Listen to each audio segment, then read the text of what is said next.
Boko Haram in Nigeria. The United States has imposed new sanctions on individuals with Nigeria who are connected with Nigeria's armed group Boko Haram.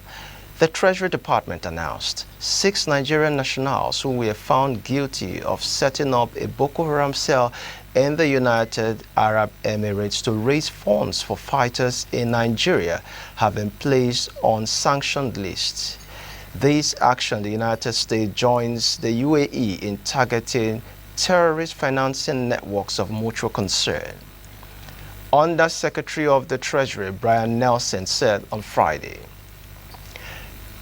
Treasury continues to target financial facilitators of terrorist activities worldwide. We welcome multilateral actions on these Boko Haram networks to ensure that it is not able to move any funds through international financial system, he added. And of course, joining us to make sense, to this discussion, I'm being joined by my guest in the person of Mr. Ibe. Good morning, Mr. Ibe, and thank you so much for joining us. Thank you for having me. It's a pleasure. All right. So you listened to my monologue, and of course you realize that for close to about a decade right about now, Nigeria has been faced with terrorism, particularly with a very dangerous terror group known as Boko Haram. You would also understand the fact that this terror group has largely made the northeastern region completely economically desolate as a result of its nefarious acts. Now, what comes to your mind having seen that this terror group, especially those who are behind the financing of these activities, have not only been convicted, they've also been identified. Their faces has been unmasked, and of course their names have been published. What comes to your mind when you hear such? Yeah, thank you so much. Pleasure being here.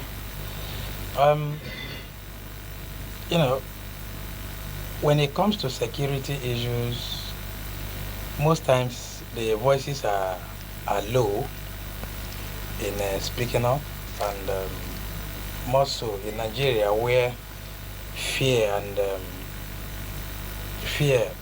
will always come to anybody whose minds is bent down for what he wants to do or speak up against the activities of the terror groups.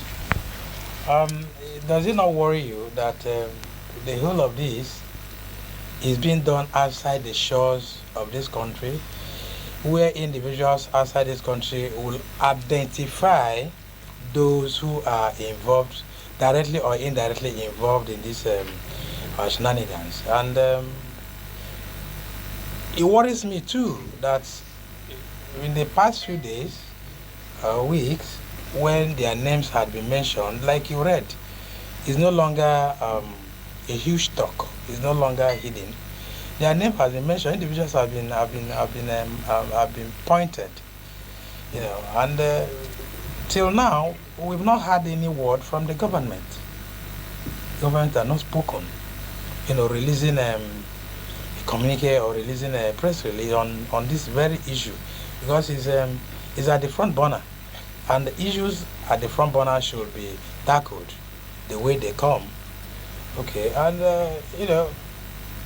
thank God for the courage of the government in the US, who eventually tells you that, look, in your country, we have few names, individuals who cause chaos in this environment, and at a point in time, I think the government wanted to take up an action against few individuals not printed then.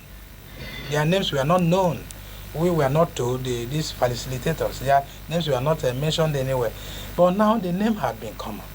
The name had been mentioned. Individuals had been identified.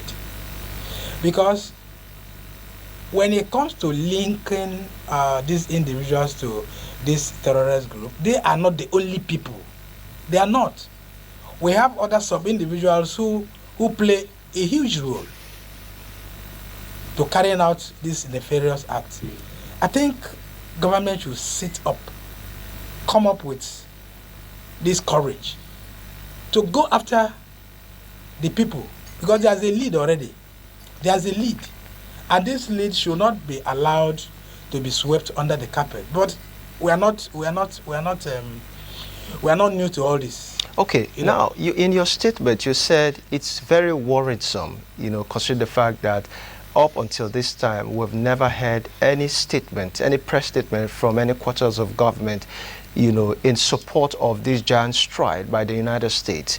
And, for better want of word, it's such an embarrassment and a shame for Nigeria not to have made any statement. Now, look at the fact that these individuals have been unmasked. And of course, the stringent sanctions that have been placed on them, some have been given life imprisonment, and of course, some have been given a jail term of 10 years. Yes, and of course, after that jail term, they will be deported back to their country of origin. I asked you the question earlier from a sour taste of, of my mouth, because I understand that the approach, especially in the war of terrorism, has never been very appreciated by the Nigerian government. It became a joke, a national joke of its own, when we started seeing the nation giving pardon to repentant Boko Haram. What's your take on that? It's a shame if anybody comes outside your home and tell you the rat that has been boring holes everywhere in your house has been identified. I think the right thing, anybody who actually want to put a hold to issues giving rise in his house should work hard to stamp it out or stamp it out. Okay, and the era of naming and shaming has presented itself.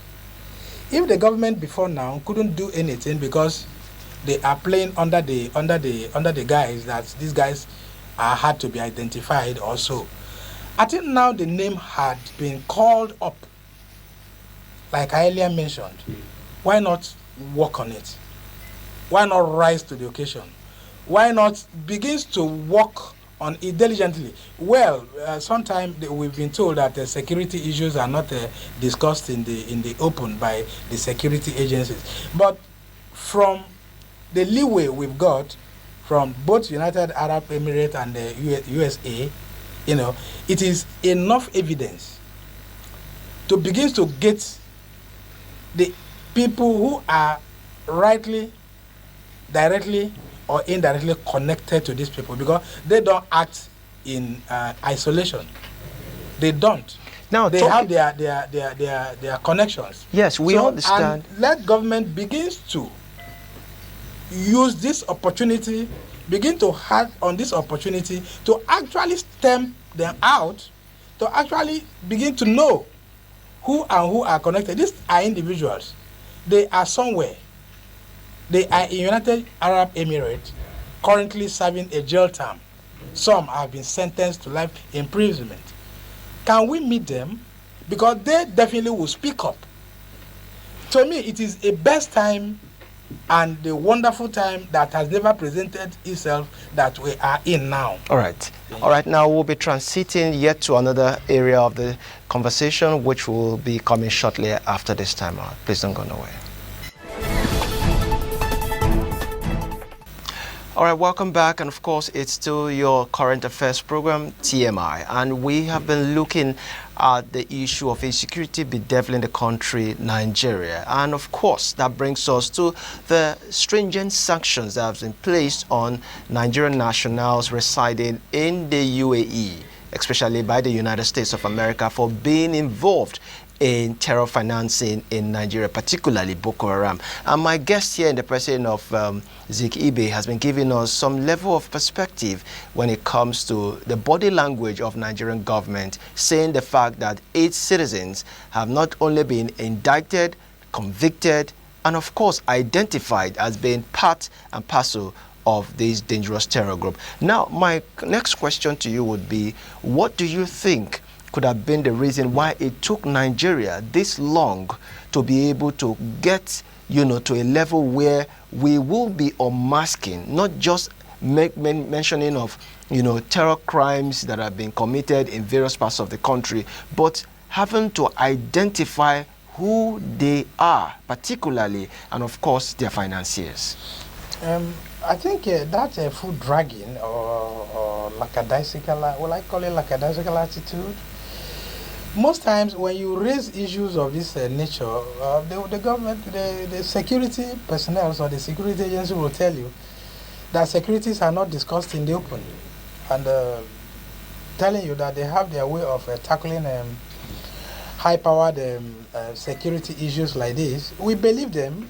You know, nobody is doubting they are not doing their work. They do, okay? But being overwhelmed is where the curiosity comes from. Because at this part, naming and shaming anyone who is involved in this act is very important, because that's the only way you can put a stoppage or nip it in the bud. And another error in the country that has actually fueled insecurity in Nigeria is we never punished offenders. Offenders are not being punished. That's my word. Because if anything happens and someone is used as a scapegoat, or someone is being taught a lesson, or someone is being dealt with arising from what he did, others will learn from it. But if you look at decades of insecurity we've had in the country, it is obvious that many individuals who are involved in this are not being shown exit doors, are not being punished. Because punishment remains the only solution to putting a stop to evils. That brings to mind the issue about a certain statement made by a former top general who once said that if terrorism festers for more than 24 hours, the government is involved. The government is involved. So does it speak to the fact that while these persons have not been mentioned or even identified and of course shamed, could be as a result of the fact that some certain top government officials are involved in this? Could that be said of it? You and I are not there. We are not security agencies or individuals. But being security conscious, you should know what could end a security issue in your environment. We are talking about top security links here, Boko Haram, ISIS, and Al-Qaeda. But how did they start? It is by little, just like Niger Delta restiveness started, just like IPOB started. Do you understand? And this is how they give rise to so many of these. Because they were not earlier checkmated. They were not earlier quelled. If by any reason anything starts for that nation and they are nipped in the bud, you've killed it. That is how to uproot it. But if lip services are given to it, looking other ways when they are happening, before you know it, they fester. Before you know it, they grow to monsters. Before you know it, they grow more than that could be curtailed. And that is why we find ourselves here. This brings me to the earlier thought that if we found ourselves in areas of unquietness and we did not pay attention to it, how did we go to where we are? It was during the Jonathan period, led by Yusuf. Okay, Yusuf was held in the detention. Before you know it, he was killed, and that's how the whole thing went gaga. Now let's look at the stringent sanctions that has been placed, by these, 6 Nigerian nationals residing in UAE, vis-a-vis the kind of treatment given to Boko Haram members or fighters in Nigeria, especially when they are being arrested. Nigeria became a joke of itself when we saw presidential pardon be given to so-called repentant Boko Haram members. Yes. And of course, we saw them taking even further step by even taking some of them on what we call rehabilitation and of course scholarship. They were given scholarship programs. And reintegrated into the society. And reintegrated into the society. Where in the part of the world is such being practiced? If the US could, hit hard on financiers of, terrorism in Nigeria, are you saying that the U.S. would at any time arrest any Boko Haram suspect and then give presidential pardon to such persons? Where is that being practiced? In every part of the world, insecurity is I wouldn't say it's normal, no. But no country in the world don't experience insecurity. No country in the world. All the countries in the world have, one way or the other, been involved in tackling their own internal insecurity. Ours is not in exclusion. But the issue remains that the moment you notice disquiet in an environment, any responsible government should rise to that occasion, should nip it in the bud. How do you nip it in the bud? You must identify the individuals and show them the exit doors. By whichever way you want to show them exit doors, that's not what I'm talking here. But I must say that they must be punished adequately so that it will serve as a lesson or deterrent to others who is still having notion of that same act. That is where our issue stems from. We don't punish offenders. We pay lip services to those who cause troubles among us. We pamper and window dress issues that need urgent national attention. So, in as much as all these are not being brought forward on those who perpetrate acts that are causing disquiet to people in their environment, they must fester. Okay? And that is what had brought us to this place. Now, in so many terror groups we have in the country, we are going too far. Boko Haram has gone far. Is becoming in a situation where nobody curtails again. But it is not uncurtail. You can curtail it, doing the right thing. Okay? And the moment you do all this, it is all about teaching those who have the same notion a lesson that you shouldn't go there. Okay, now for the sake of emphasis, now let's look at the names that have been mentioned vis-a-vis the amounts that are being used in financing terrorism in Nigeria here. And now, insecurity is becoming a big business.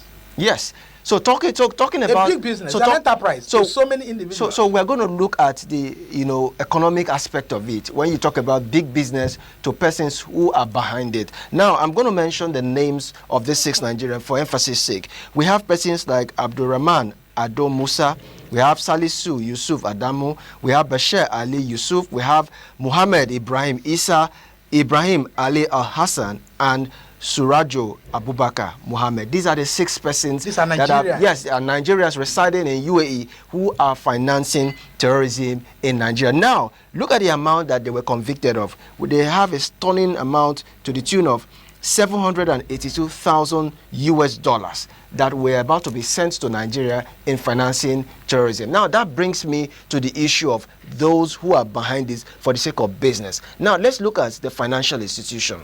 This money couldn't have just flown in the air. No. It came through a system. Yeah. Now, so do you think that the banks are also complicit in this act? Unfortunately, very unfortunately, we don't have such a strong data that could track illicit funds. We don't have it. Very unfortunate. US have been able to establish this. UAE has been able to establish this.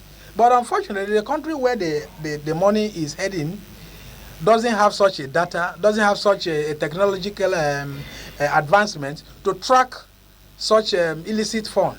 Could it be that we do not have the wherewithal, or it was a deliberate attempt, perhaps political will isn't there? We have the wherewithal. We have what we lack is the political will to actually set up a technology, set up that manpower, set up individual who could monitor. It's a diaspora remittance now. Yes. Okay, it's diaspora remittance. And what that means is that any money that comes in, that goes out of the country, in hard currencies, should be tracked. But in our own climate and in our own environment, such monies might not see the light of the day. They might not see it. And the individuals are there who equally could track it just like other countries are tracking it. But we don't have that political will. We don't have that technological power or advancement to actually rise to it. So it's a problem. And it looks like we have a system who just is weak towards curbing all this. Because if such amount of 782,000 US dollars finding its way into the country to encourage these bad boys in what they do, and you could not tell us that, well, it could even be captured sometime as diaspora remittance, but not being specific. Because in so many countries of the world where technology is being used to do so many things, such money has a link and what is being used for. So amount of money coming into the country in huge amount should have a target, should have a tag. Why it's coming into the country, for what? What project? What for? But it's not being monitored by anyone. So it comes in and it filters into people, into individuals, and that's the end of it. It could even go into the manufacturers of rifles, and that's the end of it. So your country, my country, is weak in this track. Now, talking about the porosity of our system, especially when it comes to curbing most of these leakages where money comes in from, like the financial system I just mentioned, there is no specific nature as to monies that are being sent as diaspora remittances that you just mentioned. Now, let's look at other aspects of this sanction. We're talking about a state where, aside from the fact that the money in question here has been confiscated, these individuals have been jailed for various jail terms.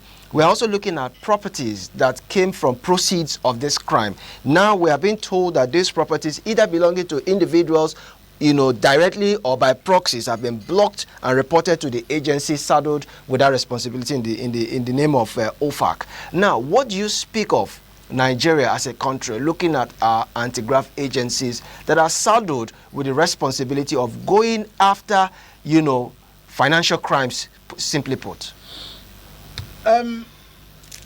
Such jobs need a very holistic approach to so many of these things. You and I recently I watched with a story of an estate belonging to someone who eventually said, no, I'm not the owner, and the government confiscated it. Until today, nobody knew who owns the property.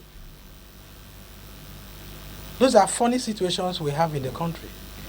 You and I, in the past, heard of a particular private jet that carried some money from Nigeria here and landed in South Africa. Until tomorrow, those dollars in the private jets and the owners of the private jets were not known till tomorrow. So this is how porous our country is. Certain things that happened are not linked to anyone. But even though the government might know those who are directly or indirectly linked to this, but the deficit of information coming to the public in the knowledge of how all this happens becomes an error that we have battled with over the years. Why not so?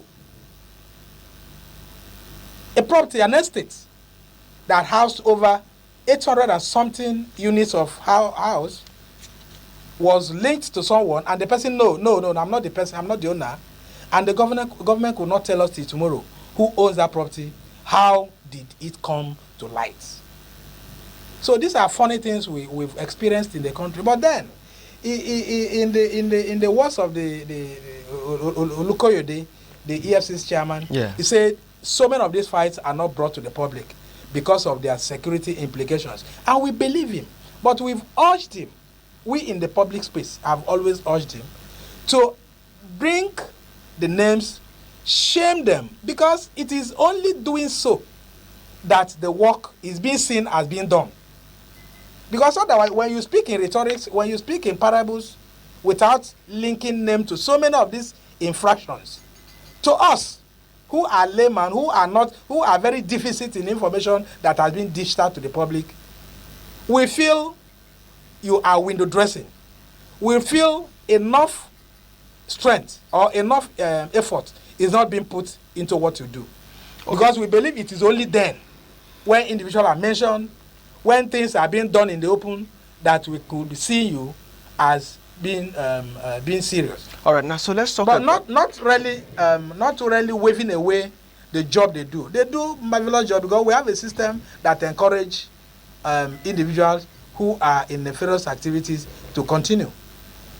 All right, so let's look at collaborative measures that could be put in place by Nigeria and of course some of her, bilateral relations that she has. Now, what do you think can be done in the area of strengthening our security agencies and of course the anti-graft agencies by extension to be able to make sure that, funds coming from financial crime are being curbed? And of course, stemming the tides against terrorism goes beyond merely just talking about arrest.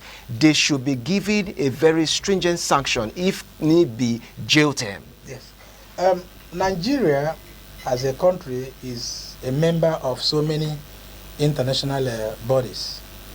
Nigeria in the community of nations are members of so many treaties. Okay? To me, that's the way to go. Because if I'm in partnership with you and anything goes wrong in my country and such is traced to your country, I should be able to be assisted by you. That's simply what it is. Recently, we heard that Nigeria is now a partner, not a member country of BRICS. Okay? Yeah. A partner, not a member country of BRICS. I think soon they will transit into becoming a member of BRICS. And if that happens, that means there's a collaboration. That means there's a ties. That means there are going to be friendly approach to so many things they could do.